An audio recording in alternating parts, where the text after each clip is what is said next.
Ladies and gentlemen, thank you for tuning in to the Geeks and News podcast. We are sorry for the delay, but due to severe weather out of our control, there is a bit of a problem. However, that problem is being resolved and will be starting in less than 5 minutes. Once again, thank you for your patience. Please stay tuned and we'll be with you shortly.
Ladies and gentlemen, so sorry for the delay, but welcome to the Geeks and Noobs podcast. I am your host, Super Beard Vince Hoover. I am joined as always by Kel McCosplay, Kel McBride himself. Uh, the weather sucks in Tennessee, don't it? Oh yeah, and we've had reports all day of possible thunderstorms this afternoon, but it went from nothing to severe in 2.3 seconds this afternoon. So yeah, from time I got out of work and I literally took my sons to football practice, and I got back, it just all went to hell. Thankfully, it didn't get real bad. We just had a lot of severe lightning and everything. Actually, when I finally went down to go pick up one of my sons, because one gets out an hour earlier than the other, a huge lightning strike hit the cattle field across the highway from where I live. So yeah, it was crazy. Sounds like a typical Tuesday in Florida. True. Yeah, it's pretty bad. Well, although we don't get that many tornadoes. Like, it happens from time to time, but they're kind of rare. But of course, we get severe. Yeah. I mean, Tampa's the lightning capital of the world. I mean, it's just, Yeah. Lightning is something at this point. Like, we get heat lightning. Like, we get there'd be no storms whatsoever, and it's freaking just heat lightning. So, wonderful, wonderful time. However, the show must go on. And here we are. Show business. Which honestly, kind of a messed up statement, but regardless. Half our audience just died. Doesn't matter. Show must go on. No, that's reason enough to stop the show. However, we are going to be talking about the fallout, as it were, from San Diego Comic-Con. Last week we kind of did our predictions, what we kind of expected to hear, what might come up. Going to be honest, I don't remember everything we predicted and what we talked about, and whether we were right or wrong, or they were right or wrong in the rumors. I don't even remember. I have to go back and watch it, but same. It's only because there were so many rumors and then so much news that came out, and quite a bit of it was not rumored, so it's hard to kind of judge that. But just before we get into the list, your initial reaction to what came out? I'm still a little in shock and awe about how much information we did get with the upcoming stuff, and so intrigued about announcements that we haven't got yet. Because there's a lot of spaces in between the 2024 and 2025 Marvel calendar that are kind of vacant. So it's still a mystery of what we could get. And that's just exciting as hell to me. Yeah, I there is a couple projects that that have been announced that weren't actually talked about, like the Wonder Man series that's going to be coming at some point, stuff like that. However, we do know D23 is coming up in the next, I think it's September, if I remember correctly. Don't quote me on that. I could be very wrong. But it is coming up here shortly, and we know they were saving stuff for D23, which makes sense. That's their thing. Yeah, yeah.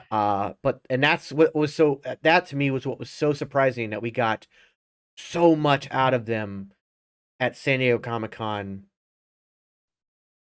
when D23 is coming up. And I figured, like, yeah, and of course there was reports after all the rumors came out. There was other reports, oh, Marvel's going to give us barely anything because D23, they're going to save it all for that. I'm like, well, why would they even show up to San Diego Comic-Con? But exactly. Denise asked, could it be because of a shift in writers? I don't think so. And the reason I say that is because a lot of the writers and directors that they are using for these future projects are people from the recent past project. There was a shift in writers before Phase 4. During kind of like right before COVID hit, they had started to do a shift in writers. They had actually hired quite a bit of people off the Rick and Morty show. And then they've been very diligent in trying to pick unique and diverse directors as well. We now know that one of the upcoming Avengers projects in Phase 6, the Avengers Kang Dynasty, which the only thing I can equate it to is it's going to be the Infinity War of Phase 6, as Secret Wars will be the endgame of Phase 6. The director of Shang-Chi will also be directing that film. And if he's directing that one, there is a good chance he'll end up directing Secret Wars, but that's not for certain. They've only announced that he's directing the Kang Dynasty, the first Avengers film. And this will technically be the first Avengers film we've gotten since Endgame. So we know that, like, Loki writer Michael Waldron ended up writing Doctor Strange in the Multiverse of Madness and has some input on other stuff going on. They've really built a collaborative team, these new writers and these new directors. Not that they didn't have it before, but people fail to realize how kind of disjumbled. Is disjumbled a word? It is today. It's a word right now. You know what I mean. Now, yeah. It was so disjumbled through Phase 1 and 2. And the fact is, we never even got the word Phase 2 or Phase 3 or Phase 1 until like halfway through Phase 2, I believe. It was all still kind of like they were playing with, they were just like, it was an all or nothing thing. It was, they were flying by the seat of their pants. That kind of stuff. I got an A+ for the Urban Dictionary. Fantastic. Disjumbled, my new word. I'm gonna get a shirt that says that. Heck yeah. Disjumbled. Hey, weren't we just talking about that earlier, that I need to find a catchphrase? Yeah, we got to get you one. We got to get you one for, which, by the way, for anybody interested, it really helps the stream out. If you scroll down below our about on Twitch, or if you go to the geeksandnoobs.live, we have a merch store. There are some new designs that have just gone up in the last week. You can see with our new layout, we've kind of done some changes and whatnot. So yeah, I've already got my hoodie coming. I'm looking forward to that because this studio does get cold.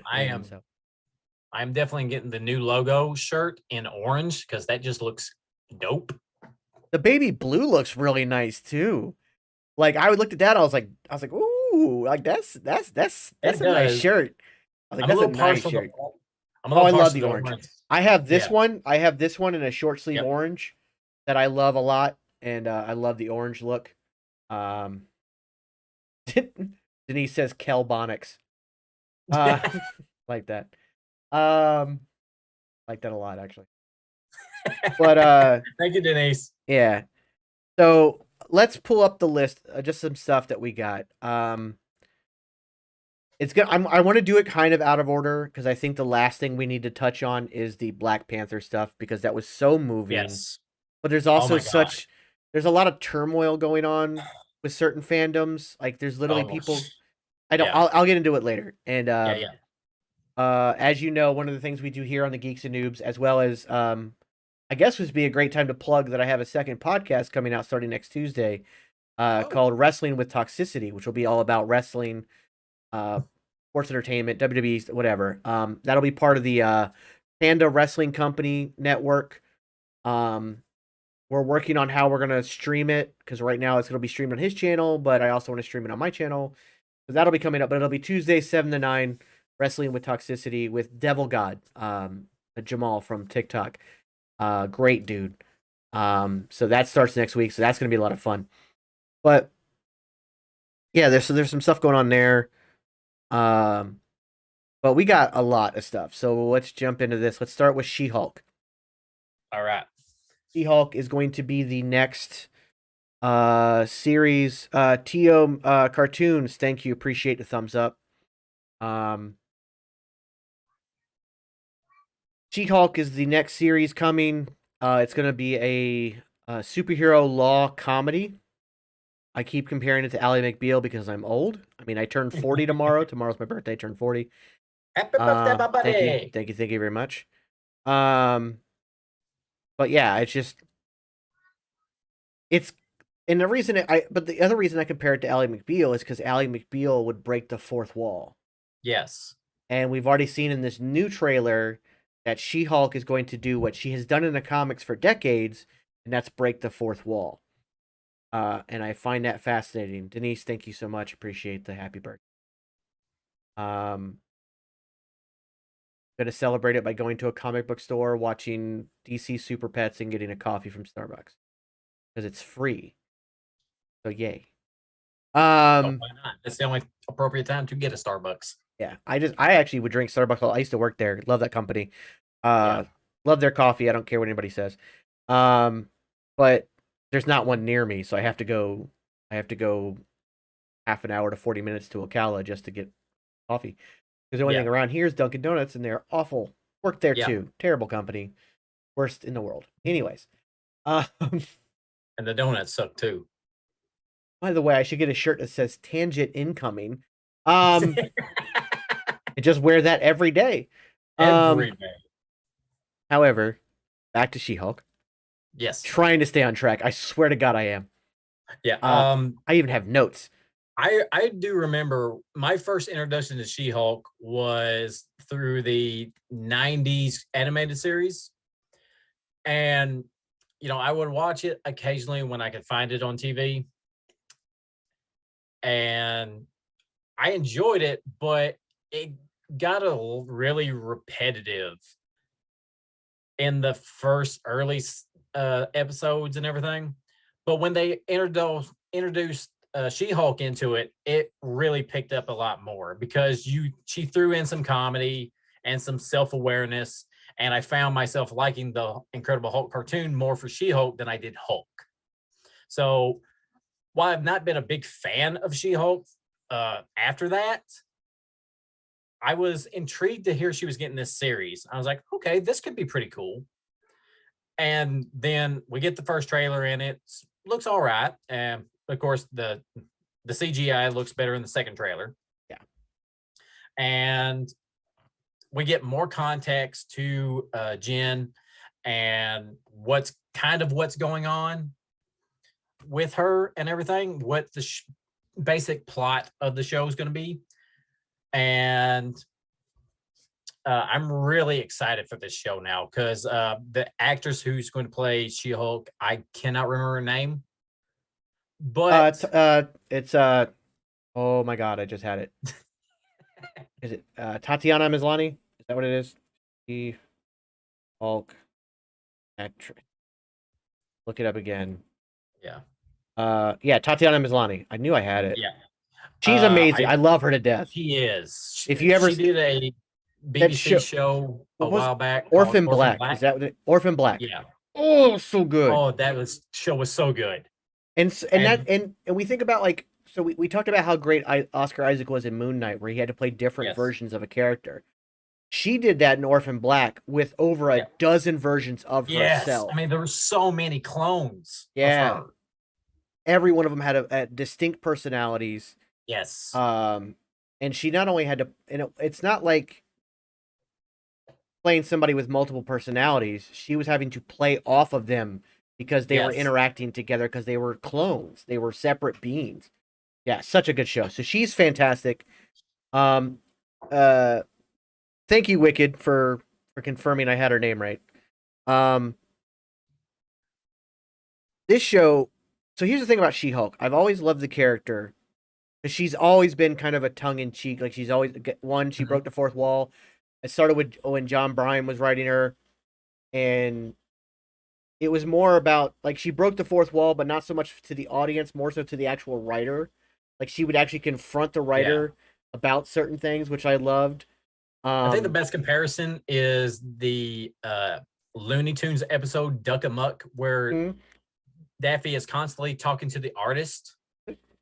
And one thing you can count on with the Geeks and Noobs is current modern day references in everything. Well, as we talk about a cartoon from 45 years ago. If not more. Actually, it might be like 50. Yeah. But yeah, I mean, that episode is just so iconic. And Wicked, you're right. That was fantastic. That's another Wicked Witch brought up another great point on TikTok. And the depth of Ms. Lonnie's ability. So like we said, she played clones that were different personalities, but sometimes those clones would have to pretend to be a different clone for a situation. So you have she had to play a different personality pretending to be a different personality. And sometimes it worked, sometimes it didn't, and that was for the scene. It was great.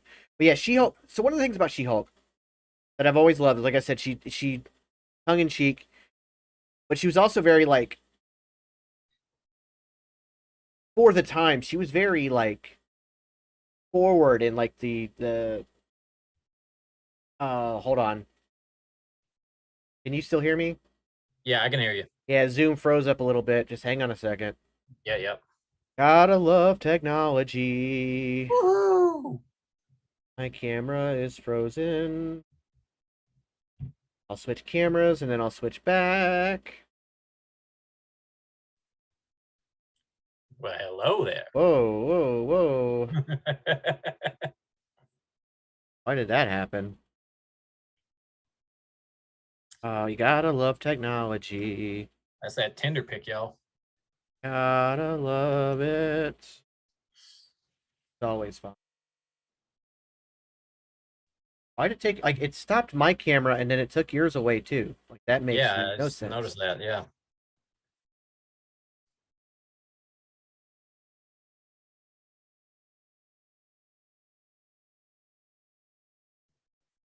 Please excuse us while we tend to our technical difficulties, folks.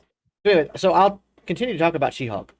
She was very forward, like there were, she was very flirtatious. She was very strong in her own sexuality. She dated a lot of characters. And this was still in a time when it was even the female superheroes tended to be the damsel in distress. Yeah. And so she was very forward at that. She was funny. She was like powerful, but not just in a strength kind of way. Why did your camera go away? That doesn't make any sense. I don't know.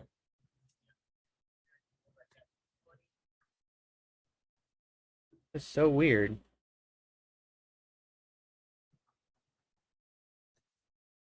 Yeah, Denise brought it up. Didn't she also engage the audience? Yes, she also he very much was one to break the fourth wall, talk to the audience, like go after the writer. Like if he would be like, he would write something that she didn't like, she would actually attack the writer. She tried to climb out the comic book page after him, stuff like that. There's some great panels you can find from her. I feel like I need to try to find those and try to make some memes out of them or something. Yeah, there's some good ones.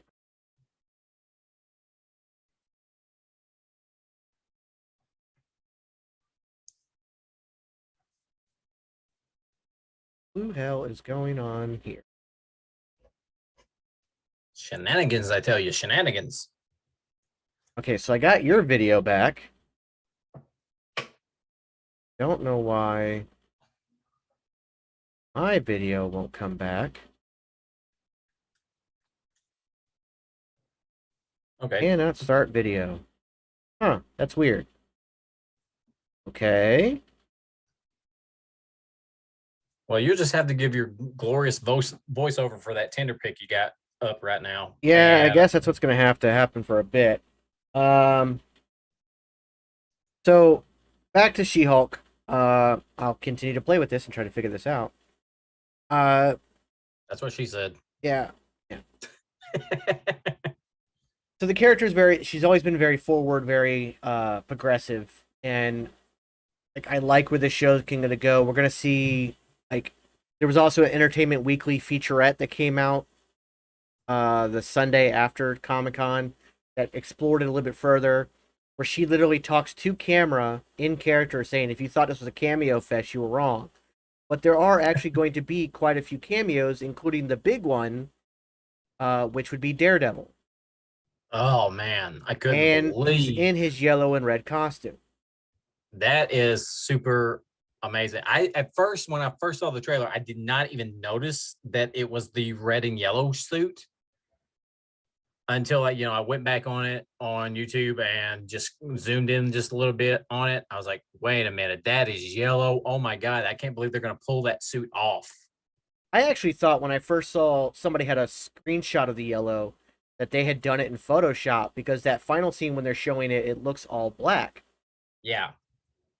But then when you look, I watched it again on a bigger screen than my phone, and I was like, nope, it's definitely yellow and red. So either that's a trick by Marvel, because you know how they are with trailers, That's true. I didn't think about that. I just got so into the hype. or it is either his costume will change, or the black one we see at that end is actually a lighting trick. Why is this being like this? All right, all right. Here's what we're gonna do. Give me 60 seconds to fix this. We will be right back.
Shadow. Okay, we are back. Sorry about that. Quick fix. We're good. Okay. So as we wrap up on this, we're going to jump from She-Hulk, which again, I'm super excited for. That should be a very funny, a very poignant series. We're going to jump into Daredevil because he also got not just that appearance in that trailer, Yeah. but it was announced that he's getting his own Disney Plus series, and it's going to be 18 issues long. Now, Denise asked what your thoughts were on Black Panther. We will get to that. We're going to kind of end the podcast around that because that is a very heavy conversation to have. So that's kind of the big one to really talk about. So we will get to that, I promise. But Daredevil is going to get an 18 episode series. Vince, Yes. can you move the mouse away from my nose so it stops picking it? Oh, why is the cursor now showing? I just noticed that. Great. Why is the cursor being shown? Oh boy. Okay. There we All go. Fun times. All right. Anyway, back to Daredevil. Yes. 18 episodes. So a lot of people have complained about these Marvel series only being 6 episodes long. Mm-hmm. So apparently Marvel's like, okay, we hear you. Here's 3 times as many. Yeah. 18 seems like a lot. Because even like the Netflix series, which people absolutely love, I do as well. Yeah. But there was still, what, 8? They were 13 episodes, but people were like, oh, that's kind of like, there was times where they felt like, oh, this feels like a filler episode. Yeah. Now, I trust Marvel to answer a lot of questions in this series. Charlie Cox has made it pretty clear that that this is a different Daredevil. This is not the Netflix Daredevil. This is the MCU Daredevil. He's made that pretty clear. Mm-hmm. And the fact that it's called Born Again is kind of the icing on the cake, if you will, because he was the one who said that this new Daredevil that I'm playing will be, and he put in quotation marks, born again. And that while it won't be an origin story, it will kind of just ignore those seasons on Netflix. Yeah. And this is where, of course, a lot of people want to, pitch fits. However, one of the, I'm not going to name any names, but one of the worst people who now has me blocked on TikTok, one of the Canaanites for Agents of S.H.I.E.L.D. and Netflix, one of the ones who doesn't want to hear reason or logic or actual proof. He just wants to play. It isn't quite a bit of he sympathized with a certain group of people. He accidentally sympathized with a certain group of people you shouldn't sympathize with that were pretty big in the 40s. I'm not going to say who they are, but you can kind of put it together. Their leader had a terrible mustache. Leave it at that. And he said the wrong thing, kind of sympathizing with him. Regardless. Right. That's just karma. Daredevil's coming out, and I'm excited. I'm not like, I know a lot of people are like, oh, they're gonna Disney-fy it, it's gonna ruin it, because now the expectation was the Netflix dark, gritty, bloody. Yeah. But what else did Marvel do this weekend? They added Deadpool, Deadpool 2, and Logan to Disney Plus. Exactly. They're not, and Deadpool 3 is already said to be fully a Deadpool movie, fully rated R. Yeah. So they're not shying away. So, and also they talked about Secret Invasion being an incredibly dark and gritty show. Gritty series, yeah. So Which I have faith. I'm still a little salty that we didn't get more information about Secret Invasion, but at the same time, I don't want it. So I'm very convoluted. I'm inside of me, I'm fighting with myself. I was like, I want more, but no, I don't. So it's the dichotomy of being a fan. Yes. It's the oxymoronic take we all take in that we want to know everything, yet we want to be surprised and know nothing. Exactly. Yeah. Because but we'll go back to Daredevil before I start ranting about Secret Wars, or not Secret Wars, Secret Invasion. Yeah. So, but yeah, there's not a lot I can say about the Netflix series other than it was fantastic. It was the best Netflix Marvel show. by a lot. by far. Yeah. And knowing that we are getting Charlie Cox back, I am super glad because really, I can't think of anybody else I would want to play Matt Murdock since Charlie Cox did such a fantastic performance in that show. It almost be like the Chadwick Boseman thing, where do you recast or do you move on? Yeah, exactly. And But if they announced that they were going to do a um, Iron Fist reboot and they recast, I would be perfectly fine with that because that show was not as good. It was crap. awful. Awful. And I like the character Iron Fist, but at the same time, I understand the problems with that character.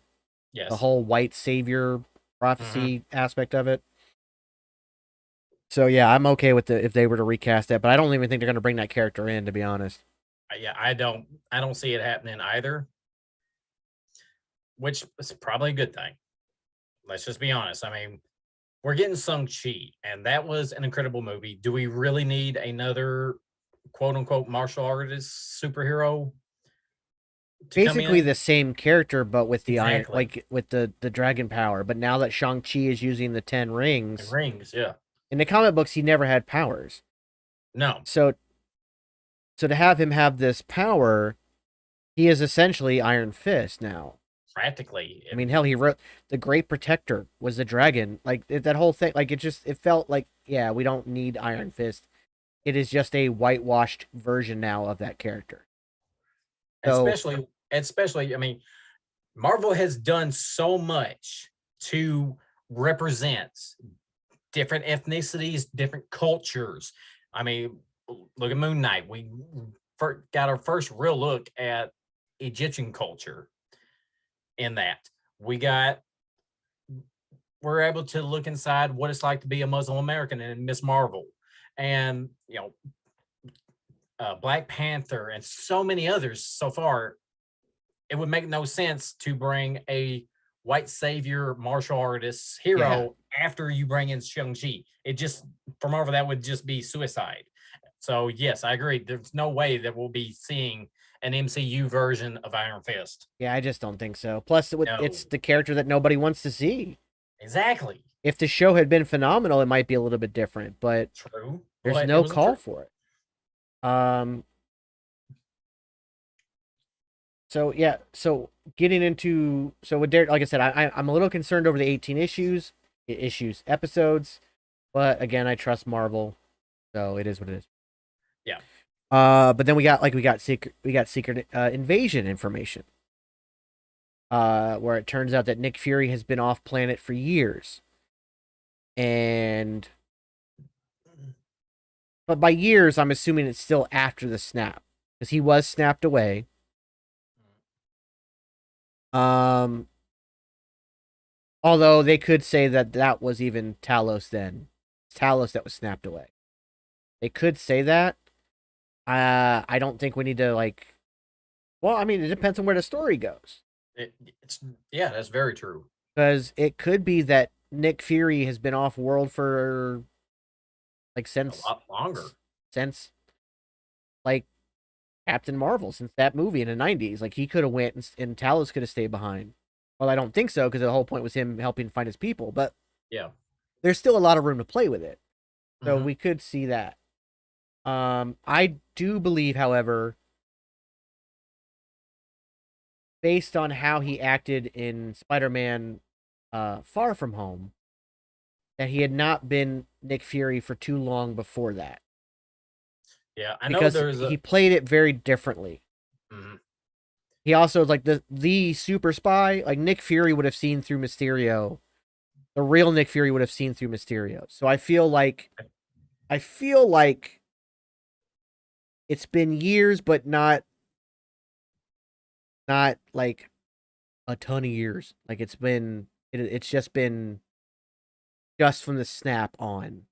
Yeah, and correct me or if the I'm return wrong, on. And correct me if I'm wrong, but didn't you do a video on TikTok a while back talking uh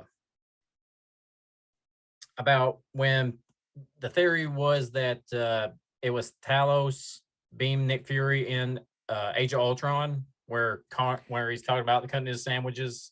Yeah. Yeah. Yeah. So Yeah. That was it. Yeah. That was, again, this goes back to phase 2 still being kind of like it's still an all or nothing thing for us here at Marvel kind of thing, even though yeah, Disney had bought them by then. Yeah. So, but Secret Invasion is going to be gritty. We're going to see some. There will be it's some characters that it turns out the entire time we've known them, they've been Skrulls. I believe the plan is. Let me look it up to make sure. You have it here somewhere. yeah. And while you do that, I just want Aha. to bring up that. Okay, go ahead. Nope, doesn't give me any of the information I needed. Okay, but going back to what I was saying in back in Moon Knight when it was coming out weekly, how a lot of the episodes were kind of genre based, and even in episodes you got multiple genres of film, and I think this is where the MCU is excelling, in my opinion, on how they're doing superhero films, but they're putting them in subgenres. Because we got a little horror mixed in with Moon Knight, little suspense, little action, little thriller, all in one show in those 6 episodes. And I thought that was great. It was like eating trail mix.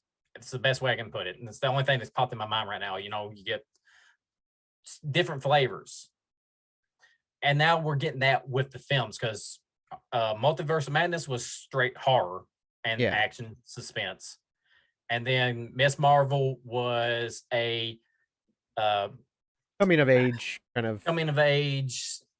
Disney Channel kind of what was that show that they compared it to?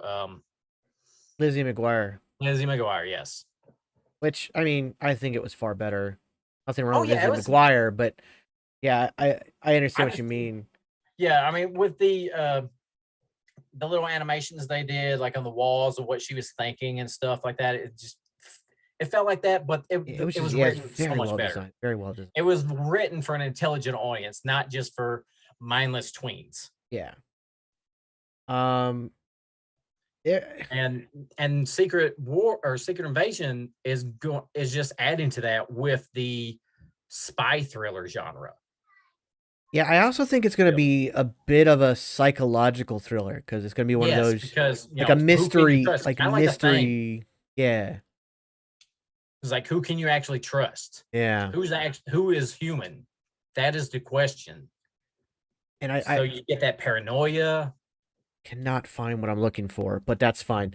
I believe they had said it was going to be one of those things where, like, instead of it being the entire Skrull race that's a problem, like it was in the comics, it'll be a rogue faction of them. And that kind of makes sense, especially since they well, and also like just think about that. Like when it was written in the comics that this entire race was all evil. I mean, that's kind of just like a very pigeonholed, borderline racist take. Like to say like now, granted, the Kree are kind of displayed that way, but I'm sure there are good Kree as well. So I like the idea better of a rogue faction. Yes, because it also adds a bit of tension because you thought you could trust these Skrulls to the point where Nick Fury has used one to be him while he's off planet helping them. So so for Nick Fury to trust you, like that's a big deal. Yeah. So I think it adds a layer of tension there, and so that should be a very interesting story. Because let's not forget that the last time he trusted someone, he lost an eye. Yeah. Urkel. It's a funny word. Yeah. So yeah, I think Secret Invasion will be very interesting, and I think we'll find out a little bit more at D23. Let's see what else. Guardians of the Galaxy Volume 3. Very emotional Wow. trailer there. They made it very Yeah. clear that this is the end of the road for this version of the team, for these characters, not necessarily the Guardians in general, as we Mhm. know that there are different variations of the team. But it does, like James Gunn has made it very clear, while that universe can go on, this is kind of the end of the road for the team. We're getting the High Evolutionary, which I'm super excited about. And the High Evolutionary he's an interesting villain because he's a big bad, but he's also a D-list villain Mm. in that like he fails very quickly, very often, but he has the ability to be a universe destroyer, Yeah. and it's a very interesting character in a way. Um, so we're getting, and that's he's, and I'm not even gonna attempt to say the guy's name, but he was in Peacemaker. He'll be playing the High Evolutionary. Um, we're getting Cosmo the Space Dog will actually speak. Um, that's gonna be interesting. Mhm. We're gonna find out a lot about Rocket Raccoon's where he came from, and like I said, it is an emotional send off. To the point where like every time the cast like they kept like crying when they were asked about it, because of how close they've become. And that's something else that we're going to be getting a lot of as people kind of like it happened at Endgame, where like Chris Evans and Robert Downey Jr. were very emotional at being the end of the line for them. Yeah. Um, and so we're kind of getting that now, and just because it's the end of the line doesn't mean these characters are being killed off. So, although I'm sure some of them will be killed off because that's James Gunn for you, but there is a chance that some of these people can continue on. We know that Dave Bautista is done as Drax. He said he's not going to make any more films as Drax. So, I mean, he's probably at the top of the list. He'll probably who will Yeah. probably die. Um, but And we'll it see. really kind of sad that we won't see no more of Drax. But in a way I can understand because he had, in my opinion, he had so much potential in the first film because he was very layered in the Yeah. first film. And then as soon as Guardians 2 came out, he just became Mr. Stabby. He had no arc in the I don't know. second film. I don't necessarily believe that because I felt like he had a character arc. In one, you saw he went from a character whose entire race of people they don't understand metaphors, they don't understand how to have Yeah. fun, and he had learned to joke. He had learned about metaphors, kind of like he was still really bad Yeah. at it, but he was learning and growing there. But you also saw like his growth with Mantis. Yeah, that was the one redeeming quality I thought he had in the second film. But I I don't know. It was just for me personally. I just felt like his character just kind of dropped off, and I think because he had so much passion and rage for killing Ronan in the first one, and then he said that Thanos was the enemy, but he never tried to really go after him. Or Well, he was I like don't know. Thanos. I don't know. Like I think in the second movie, Thanos wasn't really on their radar. Yeah, but They were busy just trying to like, and I kind of put that on Quill, and that Quill was almost like trying to keep them away from that. For Gamora's sake. mm, Um, yeah, but you saw it in Endgame, like he completely ignored what their plan was and went right after him. Denise does say that there is no killed off Marvel 101, and that is true. Although I will say that in the MCU, I believe deaths are a little more final, mainly because actors don't want to come back for the role. yeah, Um, the deaths are a little bit more final in the movies and the TV shows, a little bit. Um, but again, this is the multiverse saga, which, by the way, we didn't mention the fact that they knew this new set of Phase 4, 5, and 6, which some people were complaining that Phase 4 isn't connected. Shut up. yeah, Um, I did a whole video on that because people are dumb. yeah. Um, but it's very much a connected thing about the multiverse. Um, so it's I mean, the character itself could come back from a different universe played by somebody else. That's always a possibility. But a lot of characters, death is a little bit more concrete in the MCU, but only by a little bit. Only by a little bit. Yeah, because on paper you can do anything your imagination comes up with. For film, it's like you said, it's definitely harder just because actors don't want to come back or they don't feel like this is the right script for that character that they played or whatever reason. So, and plus, Robert Downey Jr. is like, he's over 50 now. I know. Yeah. Yeah. I don't, there's a rumor that he'll be back in a hologram form for Ironheart, but I seriously doubt that. But speaking of which, we are they announced a couple new several new Disney shows. We have Ironheart, who will first be introduced in Black Panther 2: Wakanda Forever. We have Echo, who was introduced in the Hawkeye series, which supposedly Charlie Cox and Vincent D'Onofrio's Kingpin will be back for that. The last comment was about Dax could be a new series. Okay. Yeah, Dax. They could make a Drax series, but again, Batista has been very clear that he does not want to do it anymore. He wants to focus on more artsy kind of stuff. He wants to expand his acting career. He also doesn't want to be in a makeup chair for 6 hours a day. Understandable. So like I said, we got Ironheart, we got Echo, we got Agatha, Coven of Chaos, a spin-off of WandaVision, and then of course we have Loki season 2. So let me ask you about that real quick. Okay. How do you feel about these characters from these series that we've recently got getting their spin-offs? I'm all for it. I love it. I think, first of all, Agatha, Catherine Hahn is the best. She's amazing. Love her. Yeah, so I mean, getting a series about that is going to be great. While I do not care for the what was that movie she was in with Kristen Bell, Bad Moms? Yeah. That movie. While the movie is pretty funny, it's not my favorite, but her performance in that film. Yeah, she is definitely the star of that. I mean, she's the highlight for sure. Yes. But I appreciate these spin-offs. I mean, I kind of understood why we're getting an Agatha, because we can kind of understand her character a little bit more.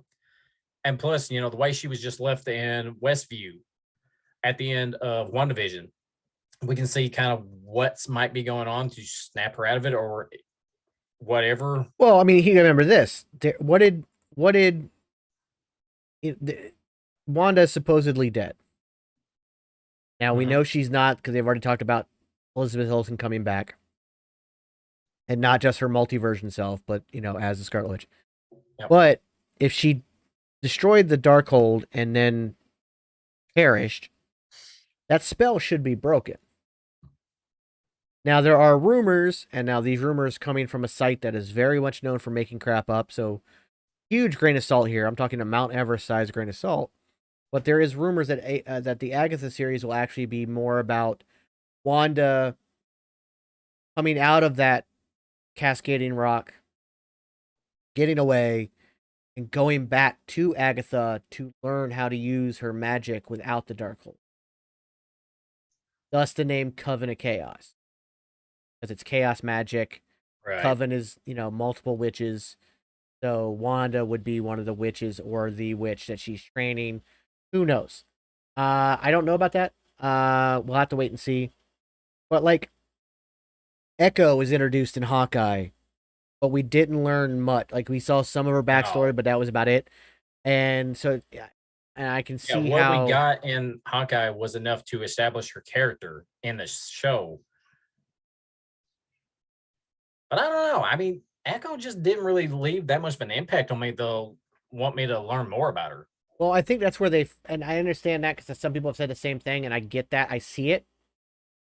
Because they already knew, because her show was actually announced before Hawkeye even debuted.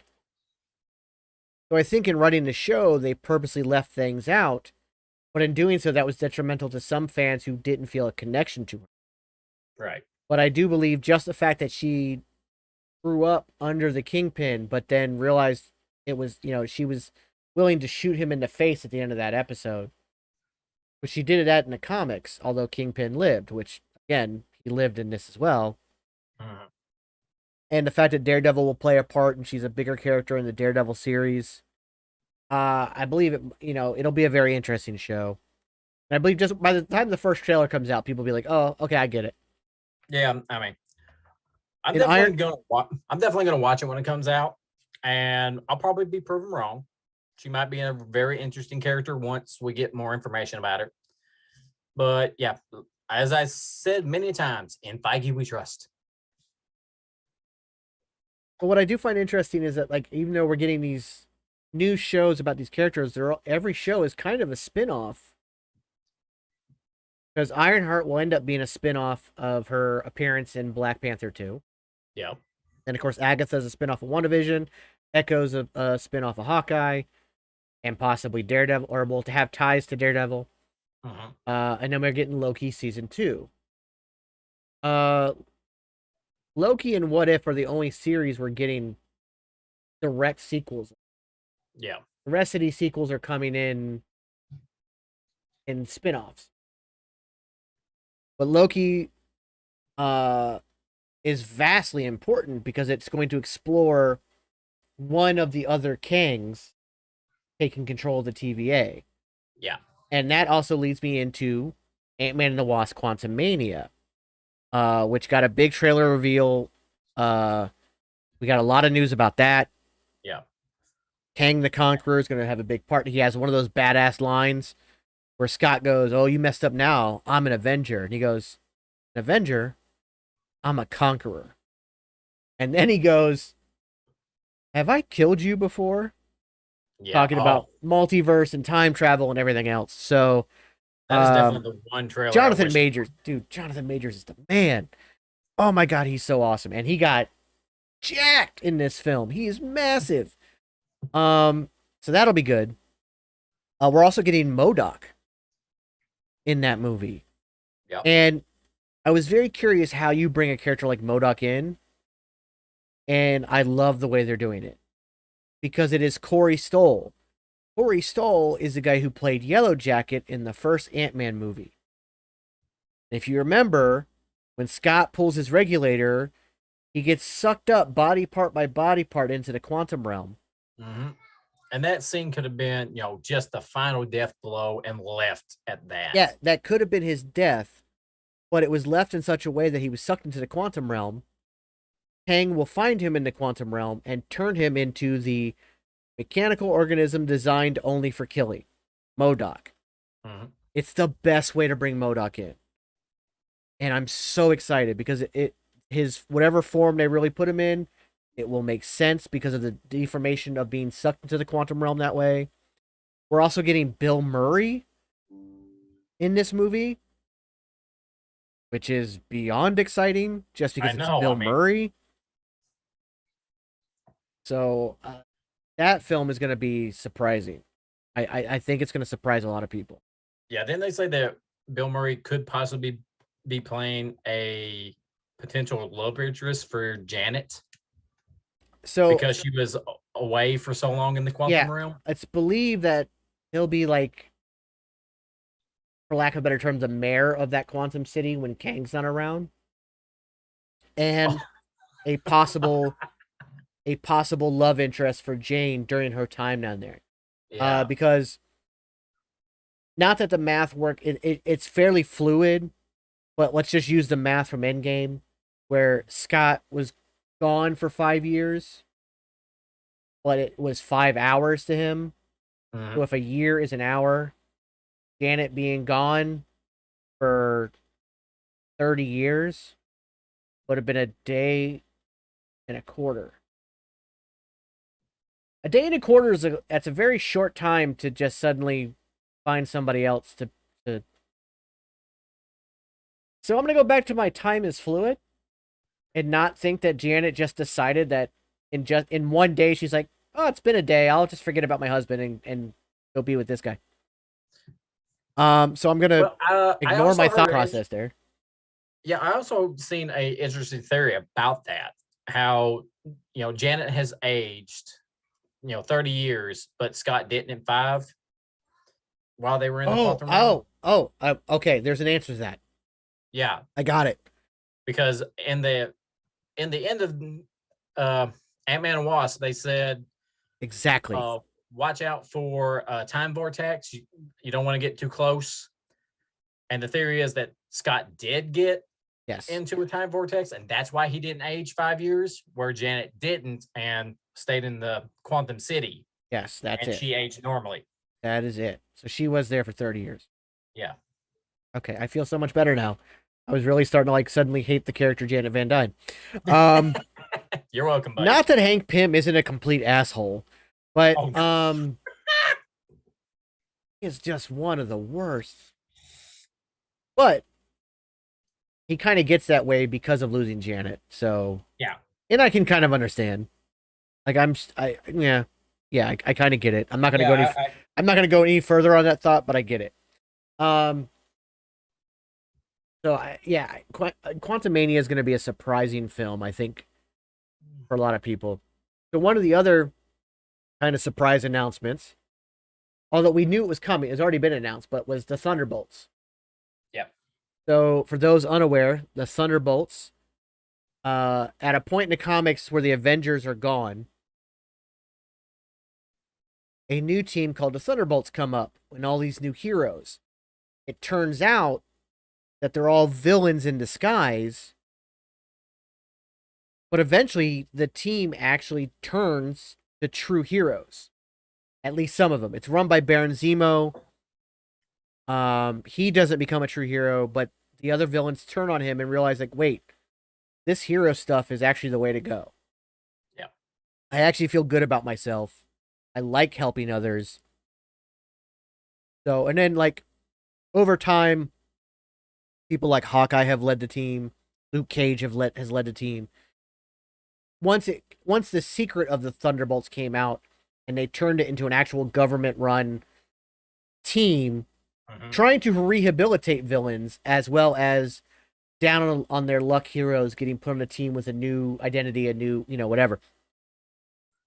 So that show, Kevin Feige has already promised that while we will see familiar faces, we will also see several new faces. Speaking of, I did not bring up in the She-Hulk, we are getting the Wrecking Crew. Oh, really? Yeah, they are shown in the trailer with Asgardian tech, but they're in street clothes. They're not in like their suits, but like I don't want them in suits because their suits are terrible. Yeah. Yeah, they really are. I like the idea of the Wrecking Crew being in street clothes, but having this Asgardian tech. There's a lot of people that are going to appear in that. There's a like Mr. Immortal is going to be in the show and other things. So regardless, so Thunderbolts is going to be introducing a bunch of new characters, but we already know it's most likely going to be, it'll probably be Baron Zemo. Julia Louis-Dreyfus's Contessa will probably be helping run it. John Walker's U.S. agent. Yelena Belova, most likely. Stuff like that. Echo could get recruited for it. We could see. So that'll be interesting. 2 other major announcements. They didn't really touch on the Marvels much, but I think it's because we just got off of Miss Marvel and we didn't really need to talk about it. But we know we finally have a date for Blade, November of next year. I'm super excited for that. Yeah. But that was, again, it was very short on the Blade news. Just a release date. But we also got Captain America New World Order. We got a title for Captain America 4. I want to make something very clear. Sam Wilson is Captain America. Yep. End of discussion. If you say differently, you're a moron. Sam Wilson is Captain America. Now, some people have discussed the fact that the New World Order is the title of an anti-Semitic conspiracy theory that comes out of World War II. However, I do not believe that is the intention behind this. I believe it is more the spy reference and modern day interpretation of New World Order, where a secret government agency is trying to take over. And they have already said that it'll be very much similar. It'll be on the same vein as Winter Soldier. It'll be a spy thriller kind of thing. So dealing with espionage. yeah. spy. So I think it's more of a for lack of a better term, an Illuminati type government agency that is a secret power struggle kind of thing, trying to take over. We know the power broker will probably have a big part in this. Yeah. As they have already shown Sharon Carter on the poster. I'm still not happy with that reveal about her working with the power broker. Yep. I do believe that is a kind of just didn't make any sense for the character, but regardless. Yeah. And can I just add that if I do not see a cameo by Hulk Hogan and or Kevin Nash, I am going to be upset. Yeah, I just want to see a shirt. Somebody wearing an NWO from WCW shirt. That's all. That's all. Just put it in the background during an attack. Or play just a glimpse of play the song when they walk into a bar or something. Yeah. Just something. I need that. Yes. That is the wrestling fan in me, of course. Of course. Speaking of which, don't forget next Tuesday, the first episode of Wrestling with Toxicity. Vince, was that a shameless plug? It was. Absolutely was. But yeah, Captain America, New World Order. I am looking forward to it. It is said that the film will explore what makes somebody Captain America and dive into Sam Wilson's underdog status as the new Cap. So, yeah.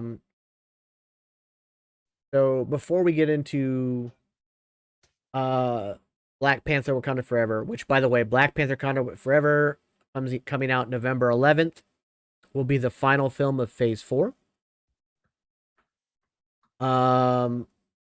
Phase 5 begins Quantumania and Secret Invasion and goes through to Thunderbolts being the final one.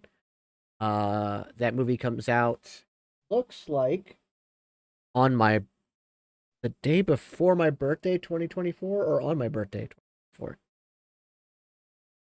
Hard to read the thing. But it'll be at the end of July, 2024. So that'll be the final film of Phase 5. Moving into Phase 6, we only know of 3 titles thus far. One is Fantastic Four, which Kevin Feige stated that just about everybody knows the origin of the Fantastic Four, so this will not be an origin film. So that'll be interesting. But we know nothing else. Although, John Krasinski on The Tonight Show with Jimmy Fallon kind of teased that maybe he's going to be back as Reed Richards. And his wife might be Sue Storm. Could have also been trolling, but the way the question was asked and the way he answered, interesting. Up to your interpretation. Exactly. But we're also getting 2 Avengers films to end out Phase 6 in what is, I'm assuming, and I'm not 100%, but I'm assuming will be the end of the multiverse saga if they stick to the 3-phase situation. We're getting Avengers: The Kang Dynasty in May, and then in November we're getting Avengers: Secret. And how crazy is that we're getting not 1 but 2 Avengers films in the same year? Well, I mean, again, Marvel heard people complain they had to wait a whole year between Infinity War and Endgame. Yeah. So now it's only 6 months. And I'm okay with that. Yeah, I mean, am I excited that we're getting them so close together? Yes. But will it be rushed?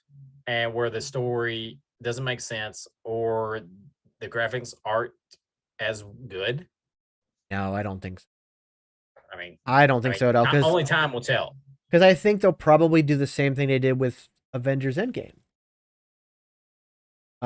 They will, and our screen has frozen again. Fun times. And there goes my camera.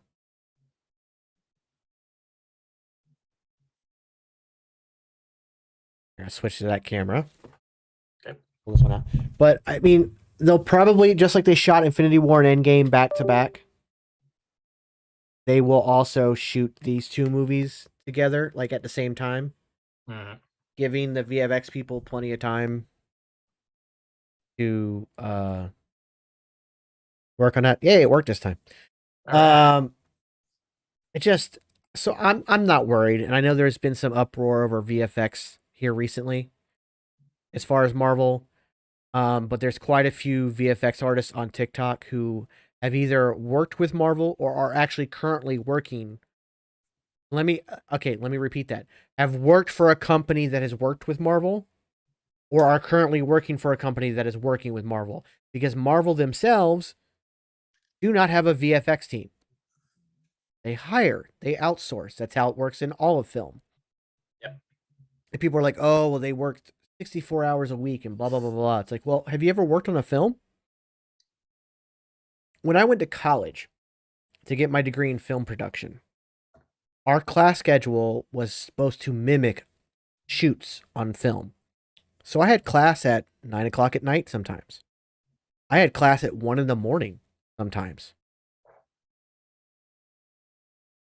I did 16-hour shoots, 20-hour shoots.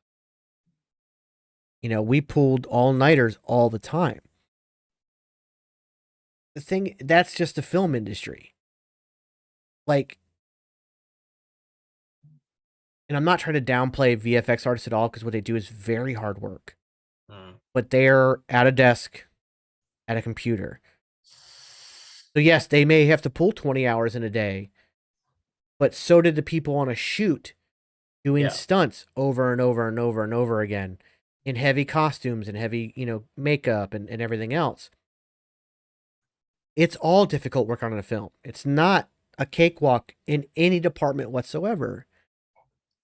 And these VFX artists have come out on TikTok to dispute these claims, be like, look, yes, we've worked long hours, but first of all, it's a bidding game.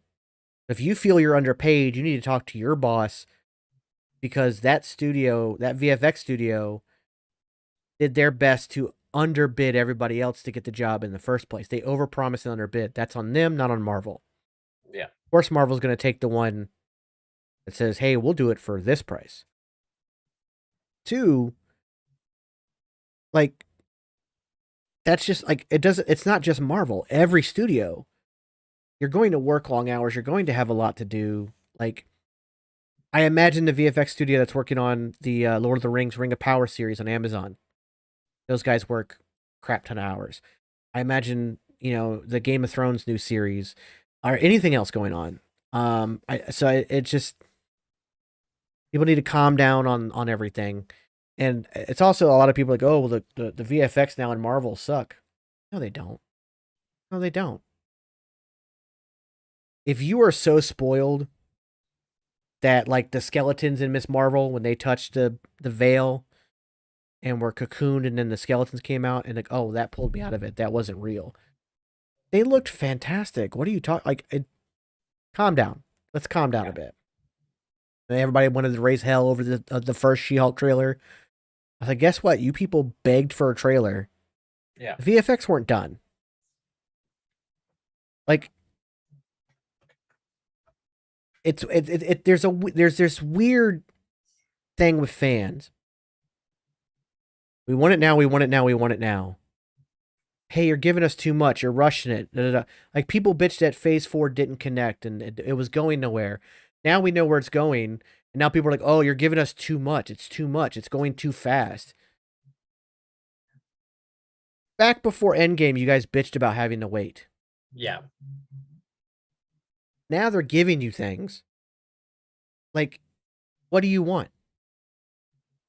Yeah, there's no happy medium. And part of people fail to realize, part of this is because of COVID and the entire film industry shutting down for over a year. Yeah. This all would have still fallen up to 2025, and it would have been a little bit more stretched out but they're not trying to kill the rest of their schedule for the future because he has over 10 years planned. So if he was to push everything back, it kills everything. And Yeah. people will lose their jobs. Actors will age out. It would be a problem. So yes, we are getting quite a bit over the next few years. Personally, I love it. I couldn't be happier. The fact that this year we almost had every single week something new from Marvel. That's amazing. Yes. That's wonderful. I'm not complaining at all. Me neither. I don't get it. So before we get into Black Panther, which is the last thing, I don't want to dive too much into the two Avengers films because we really know nothing. Yeah. I will say the one thing I will say is I don't think Doctor Doom is the big bad. I think that Kang will take his place in Secret Wars. Yeah. But I don't want to get into that because people are getting really pissy. Regardless, before we get into that, the thing that was not mentioned, that people thought we were going to hear from, and I think that we'll get a little bit more info on this come D23, but I don't expect a lot. Mutants. The X-Men. Mhm. Now, a rumor has come out, and I do not believe it to be true because I've seen some people debunk it. But in the debunking, it's not solidified debunking, so who knows? But when Fox got bought out by Disney, they had to buy out the contracts, and part of the contracts for the people playing these mutants was that nobody else could play these roles up until 2025. Again, I don't believe that. I don't believe that at all. It's a weird contract to sign anybody up for. Yeah. It's also weird for Fox to do that to themselves. Like, this is because these contracts would have been made before the deal was ever even an idea. So, like, would they really screw themselves over? What if an actor backed out or didn't want to, or heaven forbid something happened? Yeah. You know, like you're gonna screw yourself out of a character because of these. It doesn't make any sense. But people fail to realize Kevin Feige, he teased mutants in Fantastic Four at San Diego Comic-Con 2019. But in an interview afterwards, he did say, we're still 5 to 6 years out from seeing mutants in the MCU. Now, this is before COVID. Yeah. You got to add a year to that, kind of. But even if you didn't, 5 to 6 years from the end of 2019 is 2025. So no, we probably won't get mutants till Phase 7. But we might hear something at D23. Yeah. And on a similar note, I am so looking forward to the X-Men 97 animated series that they're going to bring back. Yeah, me too. I mean, that was the show that got me into superheroes, you know, other than like the 89 Batman, the 70s Christopher Reeve Superman, but just seeing such different characters that I didn't know about in my childhood. I watched it like every week religiously. Yep, never and missed an episode. Just cannot wait. And I just also going back to Miss Marvel, just absolutely thrilled me that they used that little chime from the X-Men animated theme. Yeah. Oh. Yeah, that was really good. I like childhood, and my childhood liked it. That's and all I'm gonna say. I greatly appreciate because they don't want to do the Inhumans route, making her a mutant. Which, by the way, in the comics, she was supposed to be a mutant. But Ike Perlmutter was so trying to wipe the mutants out of comic books completely because he couldn't have the rights to them because Fox had the movie rights. Yeah, he was trying to wipe them out. But he's like, no, she's an Inhuman. You know, whatever. But that was not the first intention. Also, on the animation side of things, I want to bring up Spider-Man Freshman Year real quick. It was just talked about, I think, today or yesterday.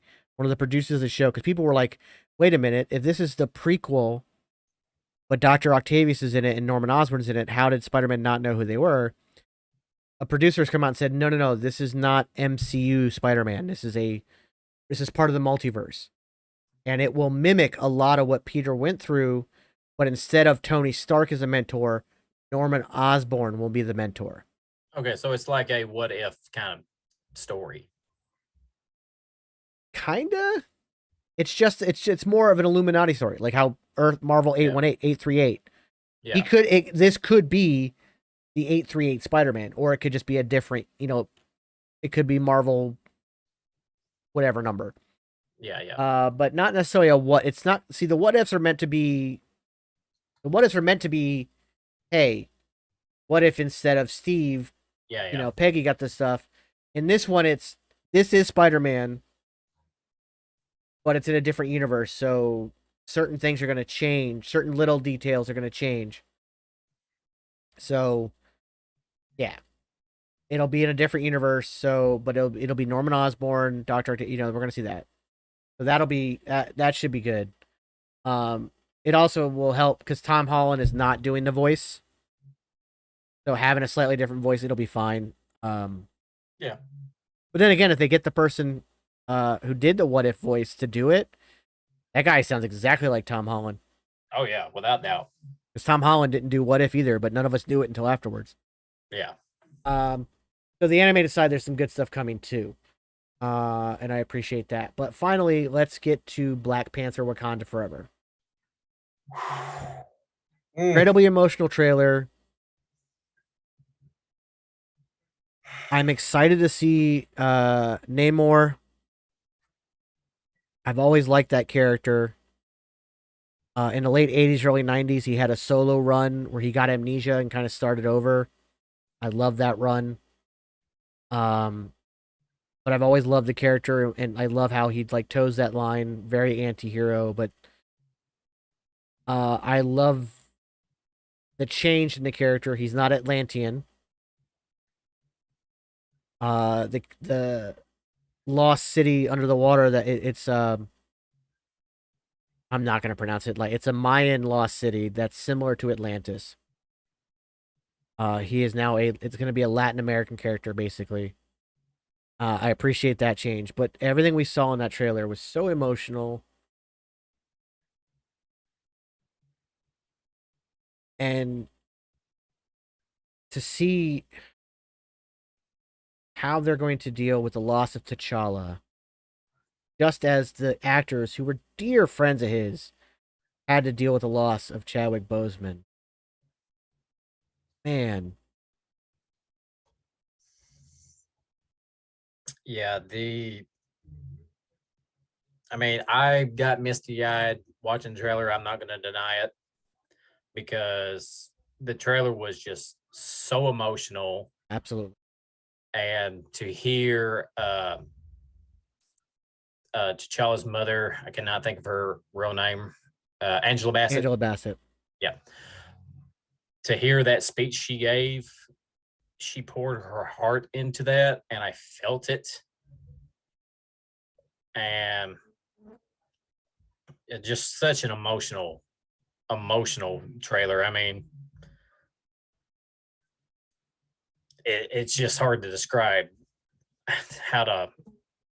the feelings you had watching that trailer. Yeah, I don't want to talk too much on the actual scenes themselves. I want people to go watch the trailer. Yes. Because I'll never be able to do it justice with my words. No. But we are getting not just Namor, but Namorita and Atuma. A major conflict. And a country without its leader learning to grow and find a new leader. But I want to talk about the debate over the recasting. I did a video on this. Yep. So, we talked about it last week. For people to be like, oh, they should recast, he just passed away. Yeah. And people are like, well, they recast the Joker. No, they actually didn't. First off, we didn't get a new Joker until almost 10 years after Heath Ledger passed away. Yeah. Second, it was a completely different franchise. Christopher Nolan said he would not recast the Joker, even though his original plan was the Joker was going to play a big part in Dark Knight Rises. He completely rewrote that film after Heath Ledger passed away because he wasn't about to recast. Second, we just lost Chadwick Boseman. We're coming up on the 2-year anniversary of his passing. This movie was done in production last year. Mm-hmm. So to ask him to recast so quickly is insane. Not saying it can't be recast down the line, which is something people just for some reason can't fathom that idea. Yeah. There's also a multiverse. We could get a T'Challa from another universe played by a different actor and it doesn't hurt. Anthony Mackie in a recent interview said it best, though, and he's known Chadwick since 1997. Asking another actor to step into that legacy is just insane. Because no matter how good of an actor they are, they will never live up to what Chadwick did. You're always going to compare them. So Yes. if down the road we get a multiversal version of T'Challa to continue T'Challa's story, he comes over to the 616, that will be fine. We'll be able to separate that from Chadwick's portrayal. But to bring somebody in now, but my issue is not, and I've had great discussions with creators about this, but now there's this movement of people wanting to boycott the film. Yes, I saw that today. And I'm just like, are And you some crazy? people are even saying that, like, oh, Marvel is trying to cash in on his death. And I'm like, you are the most ignorant people I've ever heard of. Oh my God. But the fact that people of color have finally gotten something in Black Panther, true representation. And even though we lost Chadwick Boseman, they're continuing that legacy. And now, with all accounts, it seems that Shuri, thanks to some toy leaks, it's Shuri who will be the one to pick up the mantle.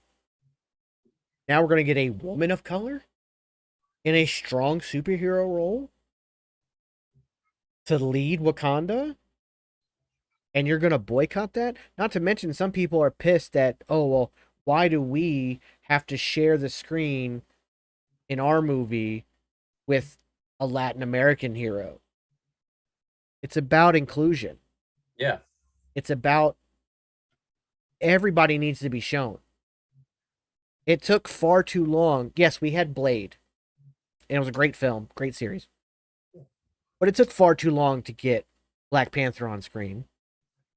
It took far too long, and they had such a cultural impact that it needs to continue, but we don't need to bastardize it just because people want to see T'Challa back. Yeah. Because nobody will live up to what Chadwick Boseman did. On top of that, giving Namor, he's going to be, for the most part, the antagonist of the film. But that will lead to this character growing more. Black Panther's first appearance was in Civil War. And he was able to grow into his own film. Like, why? I don't understand the ignorance on that side. I also don't understand the ignorance of the boycott. Because if the boycott was successful, which it won't be, No. it won't be at all. But heaven forbid it was. Heaven forbid enough people realize, yeah, let's boycott this movie because they're not recasting it. You're destroying this cultural phenomenon. Like, what are you doing? I just don't understand. And plus, they wouldn't, if they did boycott the movie, they're pretty much throwing Chadwick's legacy away. Exactly. That's what I mean. Like, if And the so that's movie, more if the movie disrespectful bombs, to me, and then trying to recast, and whatever actor they put, if they did recast T'Challa, it would be career suicide to take that role, because no one, like we've said many times before, no one will live up to Chadwick Boseman's performance. There's no one. I don't even care if you brought Sidney Poitier back from the dead, made him young again to play T'Challa. It would not be the same. No, it just wouldn't. And if the boycott was successful and the movie tanked, they'll never make another Black Panther movie. So what do you get out of this? What do you accomplish? Absolutely nothing. Yeah, you killed off what could possibly be a fantastic series of Black Panther movies that we'll never see because you idiots say, nope, you should have recasted. And now, okay, it bombed. We're not going to do anymore. Well, you're not representing us. They just want something to complain about. Yeah, I just don't get it. It's just like I've seen creators complain about Sam Wilson and Riri Williams as these, oh, it's just, a Yeah. color swap on a character and a gender swap on a character. It's like, shut up, shut up, shut up, shut up. If you don't want to watch it, then don't Don't watch watch it. it and leave us Why be. spout your toxic, hateful rhetoric? What do you gain? But at the end of the day, they gain attention. Exactly. For That's what themselves. they want. They want Yeah. clout and they want attention. The boycott will not be successful. There has been enough smart people to look at that and go, "You're dumb. We're Yes. not doing that." I did see that a lot of creators of color have talked about everybody wearing white when the movie premieres, as white is the funeral color for Wakanda. Um, Which I will be doing. yeah, I did see that a white creator has also suggested this and then apologized. He was attacked. Um, he had not seen the other things. I don't know if he had or not. I don't know if he stole the idea or whatever, but I do appreciate that the creators of color have come to his aid. That like his intention was never to be harmful or to steal anything. He's just trying to put an idea out there. Granted, I did see one creator's like maybe the white people wearing white to a black cultural film felt a little KKK. And I was like, Well, but if done properly, yeah. everybody can wear white to this film to show representation and to show a community that's connected. At the end of the day, that's what this film is about. That's what all these films are about. We need to eliminate the toxicity and the ignorance. Sam Wilson is Captain America. Black Panther will live on in some way, shape, or form. Riri Williams will be an incredible character and will honor the Iron Man legacy with Iron Heart, Mm. as she did in the comics. Namor will be an incredible character for the Latin American community. There's so much more coming. We have Echo, the deaf and amputee community being represented. We're getting a lot of inclusion here. I know some say too little too late, but I don't think it's too little too late. I do think it's late. Yep. But a lot of people need to realize the history of Marvel Studios in that Kevin Feige did not have all the power and pull he has now. Yeah. Ike Perlmutter, a known racist, a known bigot, a known homophobe, was the guy at the end of the day who had all the stroke, had all the pull, made the final decisions. That guy was the one stopping that. But we had 10 years of white male superheroes. It's time that we see diversity. It's time that we see strength in everyone. And we're getting that. Miss Marvel, fantastic. She-Hulk coming up looks fantastic. The Marvels. Oh, Black Panther Wakanda Forever. Captain America New World Order. We are getting a more and more representation, more and more growth.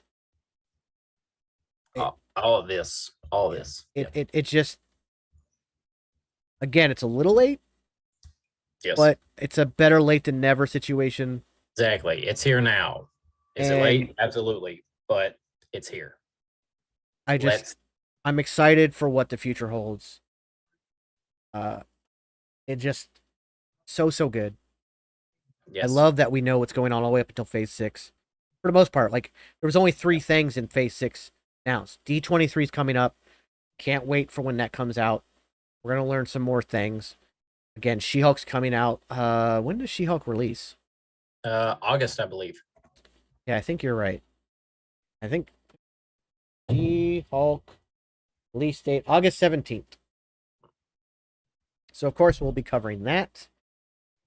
Hard to say what we'll cover next week, only because Lord knows what's going to come out.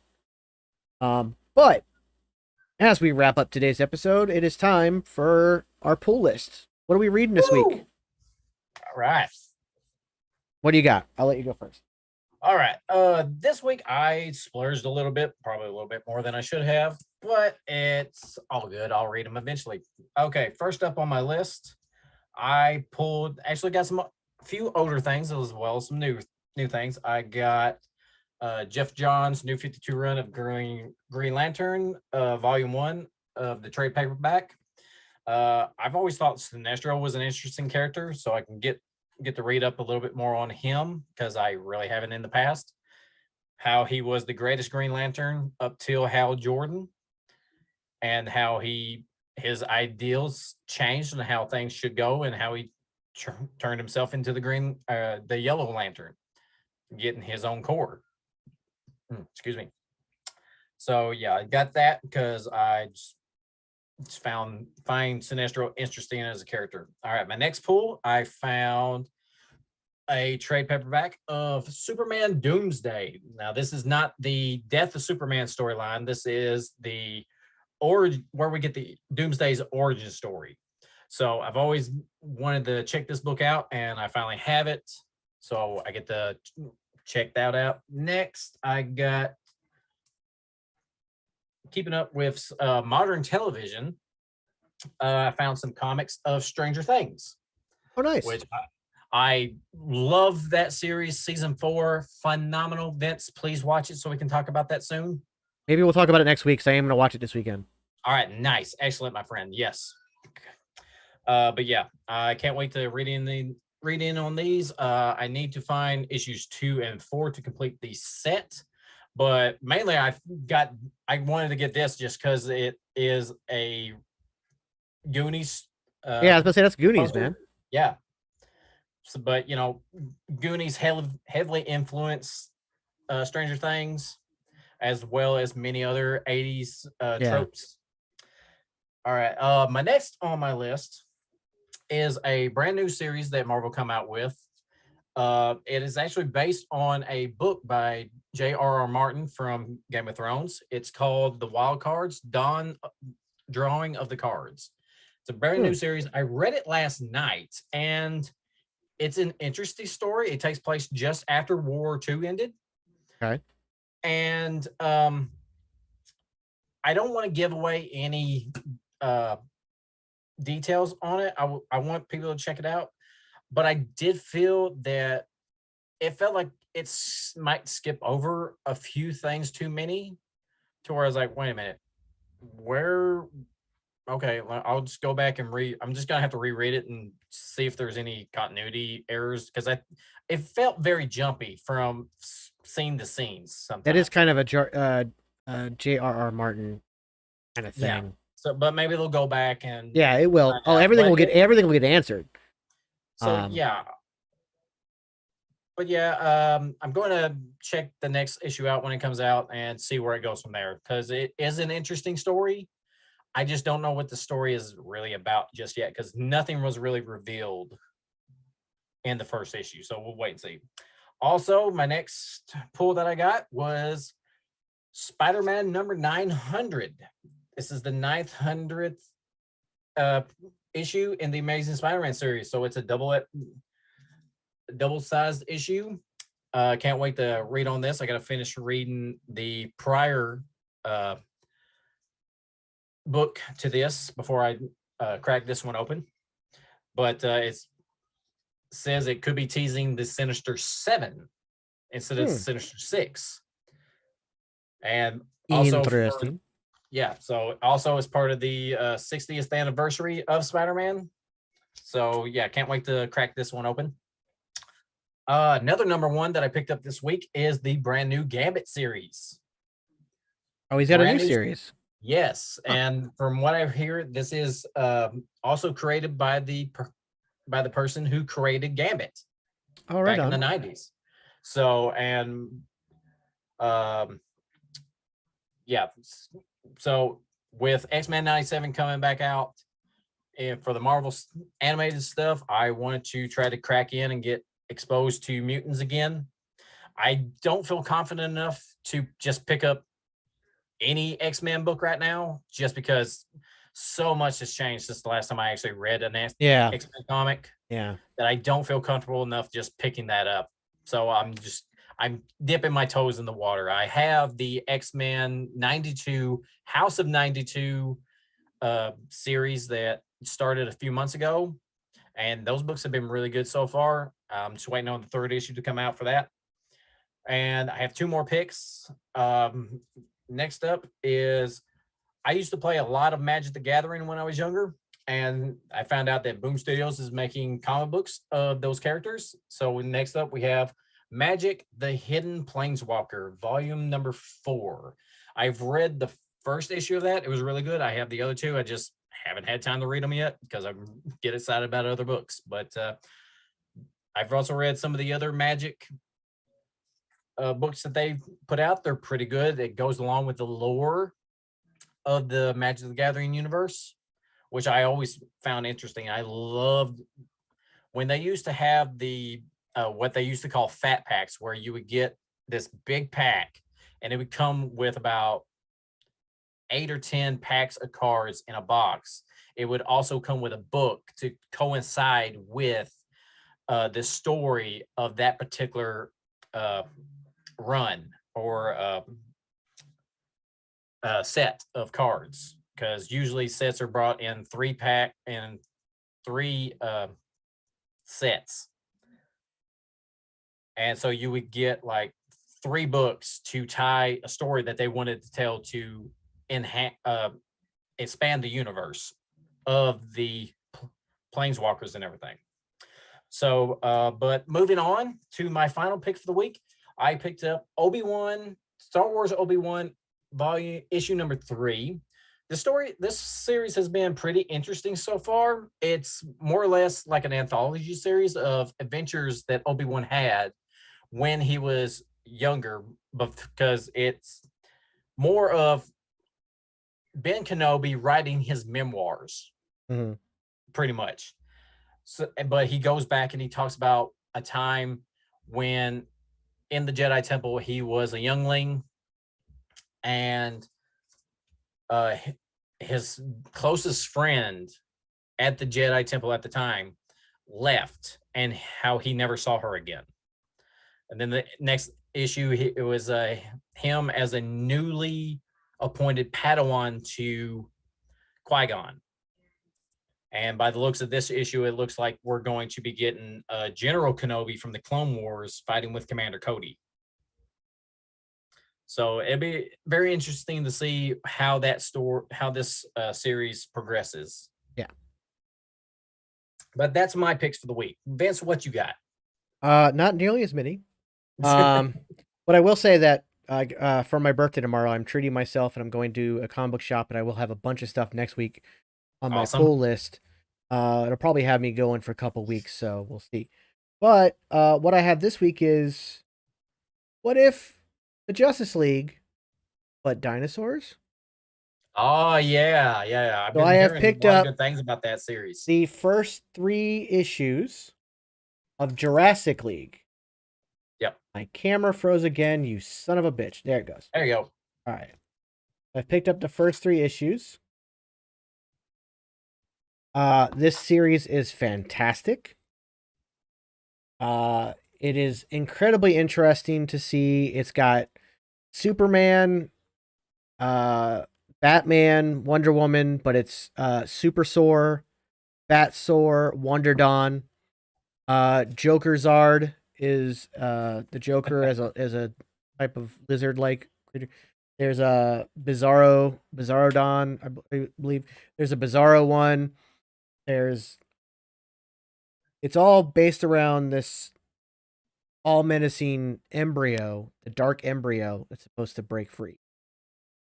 Dark Embryo feeds off humans. Humans do exist. But it's just a really interesting take. My only downside is that I believe the art by issue 3, it's a different artist. And it's a slightly different, it's a similar art style, but a more rough and janky style that I'm not super fond of, but the writing is fantastic. There's some great stories. It's only a 6-issue series, so it does move kind of fast, but it's still really, really fun. I'm looking forward to the last 3 episodes of that. It's definitely worth everybody picking up. It's a very unique take on these very classic characters.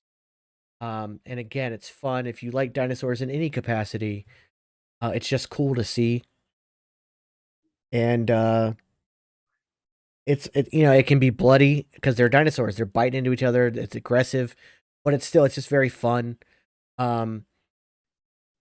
Batman doesn't speak human, but does end up getting, he saves this child human after his parents are killed, and he doesn't want to do it, but he also makes him think about his own thing. And like, this actually does a bit of a tie-in to the 89 Batman, in that the Joker Zard is the one who killed Bat-Soar's parents.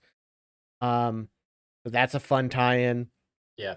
But there's if I may, real fast, also to anybody watching and listening, please go pick up the Batman 89 comic run that they just finished up probably the last month, I believe. It really is like if we got the third Tim Burton Batman movie. That took forever. They've been working on that for a long time. Yeah. I know there was a rights issue for a while, but that's probably one of the ones I'll be looking at to pick up. I do want to pick up. There's the X-Men versus Avengers versus Eternals Judgment Day series that's going on. Yeah, I was thinking about picking that's that one up. one that I'm probably going to pick up tomorrow. The other one I want to pick up. I don't have my copy anymore, so I need a new copy. I want to get the Kingdom Come trade paperback. To me, the greatest graphic novel of all time. Alex Ross is the best. So we're going to be doing all of that. So that's what we're reading this week. That's what we got on our pool list. Ladies and gentlemen, thank everybody for tuning in. I know we're getting some late stragglers. I apologize, but as soon as I log off here, it'll be ready on the video on demand so you can watch it back. Please do so and let us know what you think. And every week, 8 o'clock Eastern time on Thursdays, check us out here. Please follow, like, subscribe, all that fun jazz, and we will see you next week.